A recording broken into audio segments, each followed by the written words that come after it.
Salut à tous, aujourd'hui je vous retrouve pour vous donner 11 conseils pour apprendre à parler l'anglais couramment ou n'importe quelle autre langue sans avoir à bouger à l'autre bout du monde.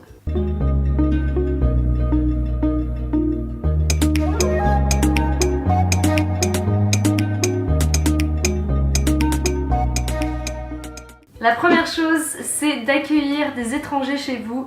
Donc maintenant, il y a des plateformes du style Couchsurfing, dont je vous ai déjà parlé dans une autre vidéo, ou Airbnb, qui sont hyper pratiques pour ça. C'est que vous allez accueillir du coup des étrangers qui sont en train de voyager et qui cherchent un logement chez vous. Couchsurfing, c'est la version gratuite et Airbnb, c'est la version payante.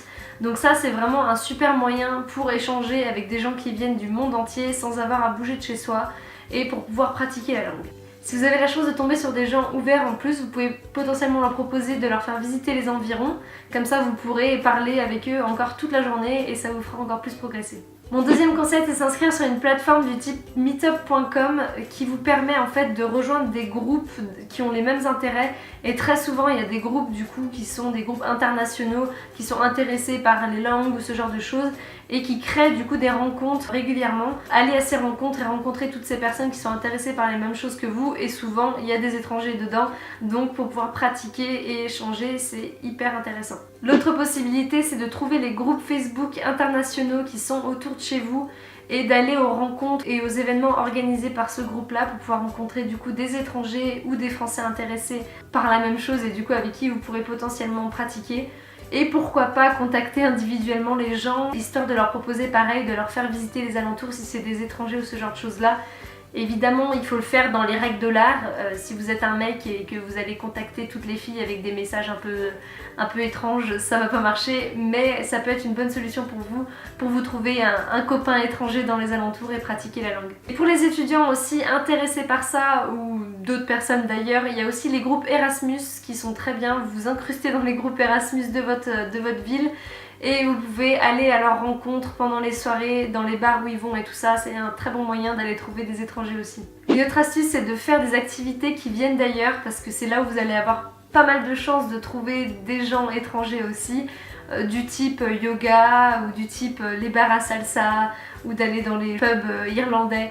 Bon, c'est peut-être stéréotype, mais n'empêche que c'est plutôt vrai, parce que moi, tous les clubs de yoga que j'ai fait, en tout cas, il y avait toujours énormément d'étrangers qui étaient là, parce que c'est une pratique qui est encore vachement plus répandue à l'étranger, et du coup, tous les Erasmus ou justement les expatriés continuent de faire leur yoga dans les clubs locaux, et vous allez souvent les trouver là-bas. Alors si vous n'avez vraiment pas d'étrangers autour de chez vous, une autre solution, c'est peut-être de trouver une amie ou un ami qui parle déjà très bien la langue que vous voulez apprendre et discuter avec lui demander de parler cette langue-là ensemble. Au début, ça va être peut-être très chelou. Vous pouvez peut-être commencer par l'écrit si vous écrivez par Messenger ou ce genre de choses, pour ensuite passer à l'oral, parce que c'est peut-être un peu étrange au début, mais je suis sûre que ça lui fera aussi super plaisir de vous aider, donc ça peut être une solution.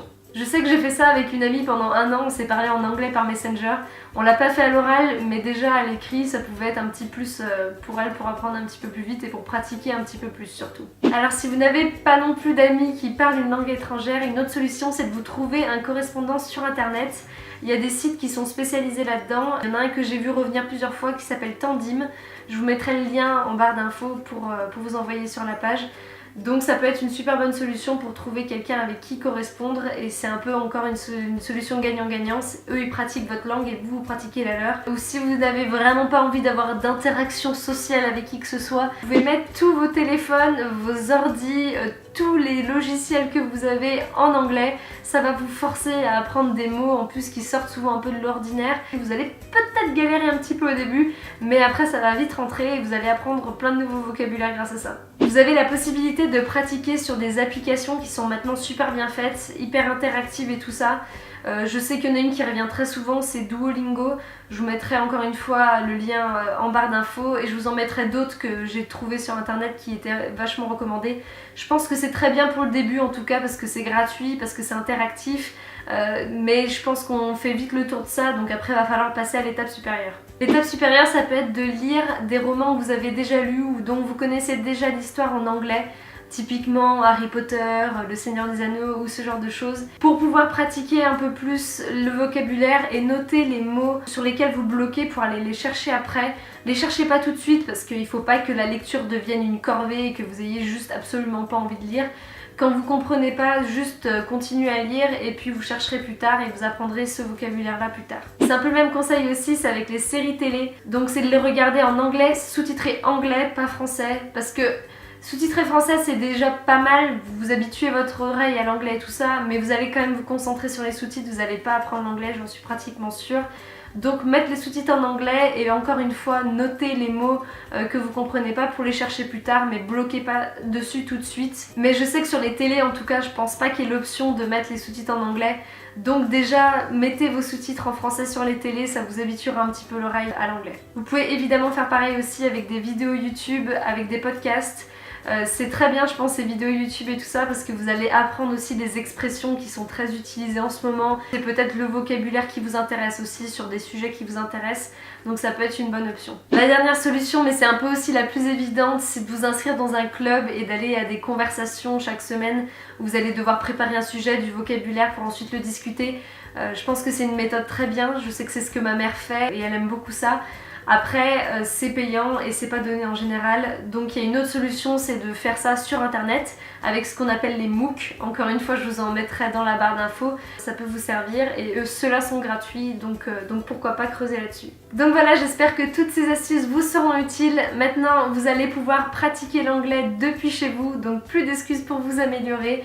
Mais évidemment la meilleure solution c'est encore de partir à l'étranger dans une famille, même si c'est 2 semaines, mais d'être forcé de parler la langue. Il n'y a rien de mieux pour apprendre parce que là vous allez vous découvrir des capacités de survie qui vont faire que vous allez dans tous les cas apprendre beaucoup plus rapidement qu'à la maison. Mais vous pouvez quand même apprendre à la maison si vous trouvez des étrangers. Ça fait un peu bizarre dit comme ça, c'est un peu Pokémon Go version étranger, mais c'est vraiment le cas. Le mieux c'est de pratiquer de toute manière avec des gens qui sont du pays, il n'y a pas de secret, c'est la pratique, et avec des gens qui parlent mieux c'est mieux, et je suis en train de faire une phrase qui dure 3000 ans. Si cette vidéo vous a plu, n'oubliez pas de me suivre sur les réseaux sociaux, et la semaine prochaine je suis à Barcelone, alors n'oubliez pas de vous abonner si vous voulez pas louper mon tout premier vlog. J'en ai fait un premier, il était complètement foiré, donc là je vais retenter l'expérience et j'espère que ça va mieux tourner. Mais si vous voulez voir qu'il soit bien ou pas, dans tous les cas cette fois je le mets et vous me direz ce que vous en pensez. Je vous remercie d'avoir regardé cette vidéo et je vous dis à la semaine prochaine. Ciao!